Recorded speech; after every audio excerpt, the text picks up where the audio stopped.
Hello and welcome to FPS Coach. My name is Rambo Kim. In this video, I'm going to do a review of the ZOWIE S1 mouse. And just a quick disclaimer, I wasn't sponsored for this video. I didn't get any money for it. However, I was gifted this mouse from my good friend Daniel from Addis, and I'll put a link to his website if you want to purchase one down in the description box. And another side note is that I did used to work for ZOWIE in the marketing department for about a year and a half. So I'm very familiar with their mouse, and I'm such a geek for tech gear and any esports equipment. So anytime I get a chance to try a new mouse, I'm very excited. So in this video, I'm going to share with you my thoughts and go through the features of the mice and then load up Counter-Strike to see if I can feel the features and then just talk through it as I test it. Alright, so on the left hand side of the screen, I've got the overall description of the S1 Esports mouse. And what I'm going to do is go from top to bottom and then show you on the webcam on the right hand side of the screen a visual representation and my thoughts of what features I think they're talking about. So the mouse retails at $69.99. The first description here, it says ambidextrous short design. So ambidextrous means that the mouse is symmetrical. It doesn't have a left or right hand dominant shape. And short design. Okay, so let's read description here. Shorter overall length, allowing users to easily wrap around and hold the mouse. There's enough space between the palm and back edge of the mouse so users can move freely during vertical movements while still being able to rest their palm on the back of the mouse. So shorter overall length would be from palm to fingertip. And I think that's a relative statement when it says shorter overall length. Maybe that's relative to the other ZOWIE mouse, the other mice that they have. And I'll go in game and test it out and see if I can actually feel that, since I have tested all their other models. And then the second thing it says here is there's enough space between the palm and back edge of the mouse so users can move freely during vertical movements. So if you can see here, what they're talking about is the distance between the bottom of the mouse to the very top of the palm curve here. So it's going to be lower compared to some of the other models like the ZOWIE ZA series, which they have a higher palm profile. So when you have a shorter palm profile like this, naturally there's going to be more air or more gap in between the palm and the mouse. And when that happens, the mouse is able to shift vertically up and down easier because there isn't the mouse rubbing into the mouse like this. So it'd be much more difficult to move the mouse up and down, but since there's more air gap, you can move up and down. So in a game like Overwatch, where there's a lot of vertical aiming, a lot of up and down movement, I think that'd be a good feature to have because you could do a lot of this shifting like this much easier. So the next feature here, it says the shorter overall design with enhanced palm support allows for more free movement. So yeah, we just spoke about that. Next feature, mouse cable attached point is raised at an angle to lower the chance of the cable dragging on the mouse pad. So if you can see here, this is a brand new feature that they just implemented here with their new S series here, is that, see how there's a notch here, a little elevated platform for the cable. So normally in the other mouse, they have the cable that comes out a little bit lower, but since there's a little platform that's raised, it allows the cable to not rub as easily from the origin point, which is pretty cool. Okay, the next feature, this has a 3360 sensor. So there's a 3360 sensor here, and I actually haven't tried this out yet. So it's one of their newer sensors, so I'm interested to try that in game when I load up a deathmatch or aimbot. Ambidextrous right-handed mouse developed for palm and claw grip usage. So ambidextrous, again, it means symmetrical and means you can they're saying that you can hold the mouse in any way you want. So either it's an overlap palm, which the grip I like, and claw or palm grip usage where it's it's more like this, where you have the mouse more in your fingers. So the next feature here is perfect liftoff distance and plug and play, no driver needed.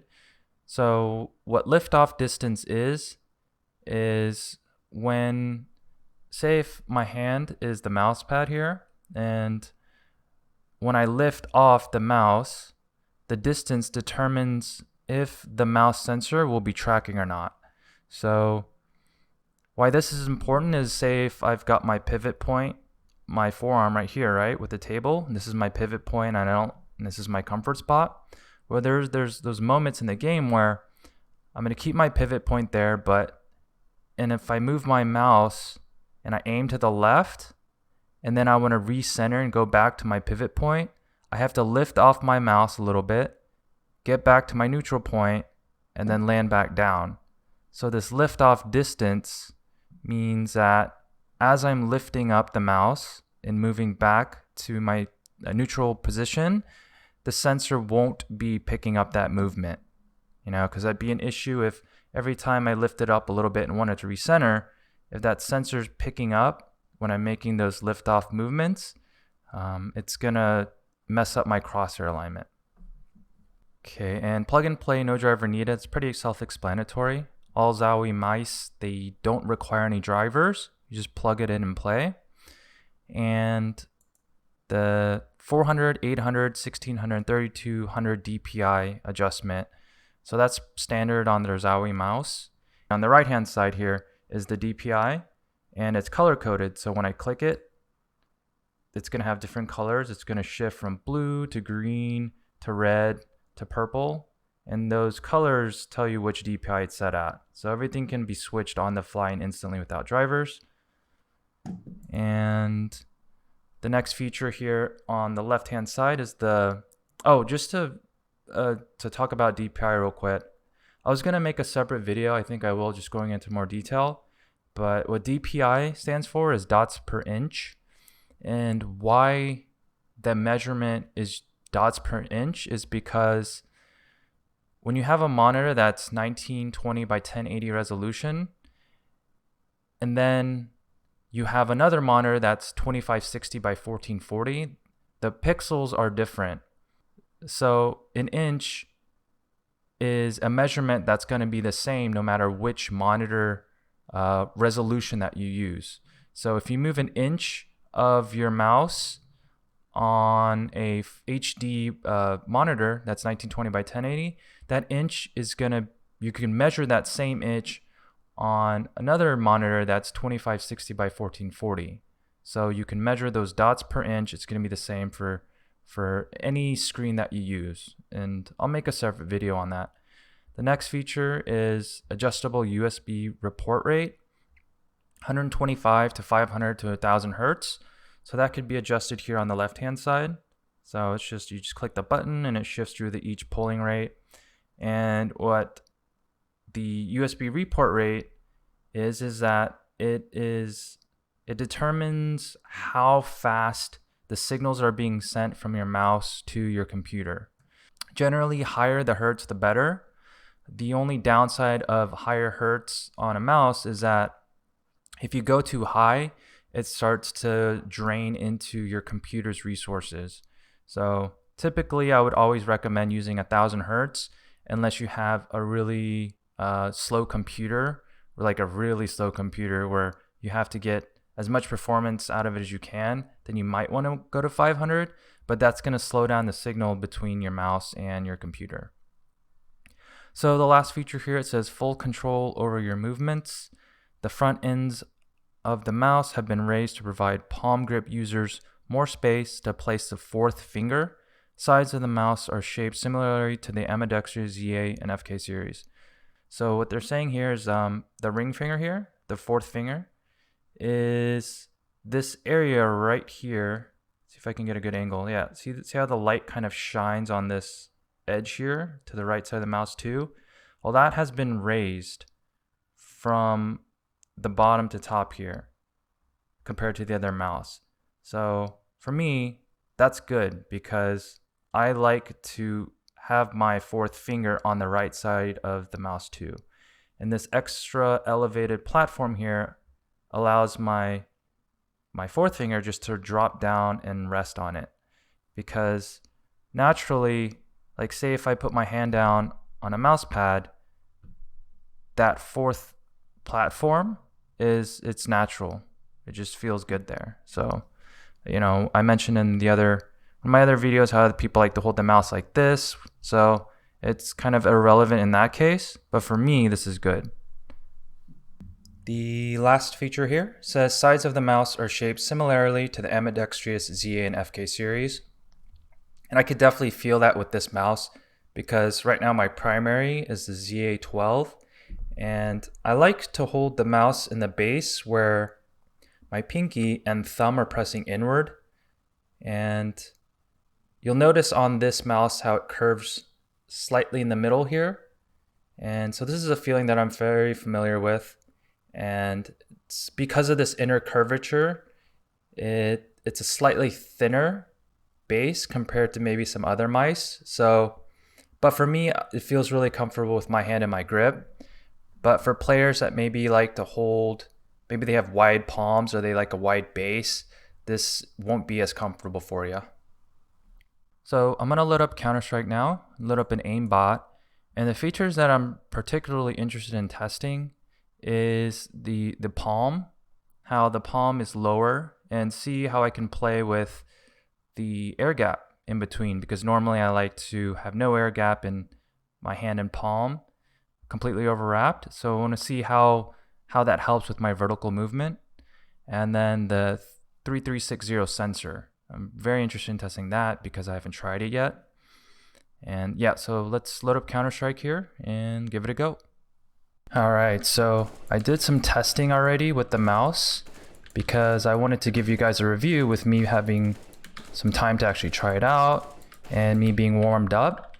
And the first thing I noticed was that I could definitely feel the lower palm profile down here with the air gap in between my palm and the mouse. And I mentioned before how normally I like to have the full palm coverage over the mouse, but with this one, I naturally have just air gap in between. And I thought this air gap would have more of a negative impact because I'm just so used to the palm with full coverage, but it actually doesn't really make a full difference. So, and the reason why that is because the base or the very bottom of the mouse palm here, I still get good support and stability, and I'm able to pressure the bottom of my wrist into the bottom of the mouse, and that stability point keeps the mouse secure, although I still have air gap in between. And because there is air gap in between, as I already mentioned, how there should be more easy movement with vertical up and down, and I can definitely notice that. I can feel the mouse because the palm isn't restricted or rubbing against the palm and there's air gap. I do have more vertical movement, so I can shift up and down a lot easier. And this is super nice, I think, in games where you need this kind of movement, where there is vertical adjustment. In a game like Counter-Strike, a lot of the work gets done in a horizontal movement, and there isn't too much vertical movement, right? So it's, although there are times where you need to flick up like this, it's not that common, but I could see how this shape naturally helps you aim vertically up and down. And I can definitely feel that, which is great. And in terms of the sensor, the 3360, this new sensor, I haven't tried it before. And to be honest, I can't really tell a difference between this one and the 3310 that I'm used to. But what I can say is that it does feel really nice. I don't feel any weird mouse accel motions. Like, the feel of my movements matches the feel of the sensor. So yeah, again, no weird accel, no weird lag or drag. It feels really clean in all motions, vertical and horizontal. And there's also great pickup and tracking with these really, really small movements, which is important. So small, fast, up, down, any direction. It feels really clean. And I'm enjoying this vertical freedom here. And that's something that I didn't have with my ZA12, because in that mouse, the palm is a higher profile and there's no air gap. And because that palm is higher and it's writing against my palm, it's difficult to do these vertical up and down movements. So I think players that are looking for that feature, I can really feel the difference in the shape. And as terms of the mouse wheel, it's got little notches on it. I don't know if you can show it on the webcam. I'll load up an image here, but it's got these little grooves on it, which definitely helps the finger pick up the traction on the mouse wheel. And the actual clicks, like the registration of the mouse wheel up and down, there's a very noticeable registration to it. Like you can definitely feel every time you go up and down. I think there's notches built inside or little grooves that gives you that feeling. And you know, it's not easy to scroll up wheel and down. Like some of the other mice that I've tried, sometimes you'll mouse wheel down really easily, but this one, you've got to be committed to the scroll wheel for it to register, which is nice. And then another thing I didn't mention earlier is that a reason why this mouse is ambidextrous right-hand design is because ambidextrous, yeah, it's symmetrical, but the right hand, meaning there's no buttons on the right hand side of the mouse. Whereas the ZA12, there are buttons. So sometimes I'll accidentally press that button, even though it's unbounded, there's still like, you know, buttons there that I don't use. So that's kind of nice. There's no buttons here that interfere. So all in all, the ZOWIE S1 mouse, it's not going to replace my current version of the ZA12, because for my hand and my particular grip, I do like to have the mouse more inside the palms and more of that coverage, which this particular shape is not going for. So if you do prefer to have more air gap in between the palm and the mouse, this would be your fit. The 3360 sensor, again, I couldn't really tell a difference off the bat. I need to do some more testing, but I had no issues with the mouse sensor picking up any of my motions in vertical, horizontal, or those fast flicking motions, and especially those really smaller pixel aiming that you need to do. It picked up great. I think the elevated cable wire, I think that's a really cool feature. I think a lot of other mouse companies are going to start implementing that, because if you don't have a mouse bungee or a cable management device, this is kind of a workaround to that. So really great job by ZOWIE implementing that. So all in all, very solid mouse. And because aiming and everyone's hand shape is different, everyone's grip is different, there's no exact way to review and recommend a mouse for specific people. So hopefully this helps in some way. I did the best I could. Let me know in the comments if there's other products that you want me to test. And like the video, subscribe to stay up to date. Thanks.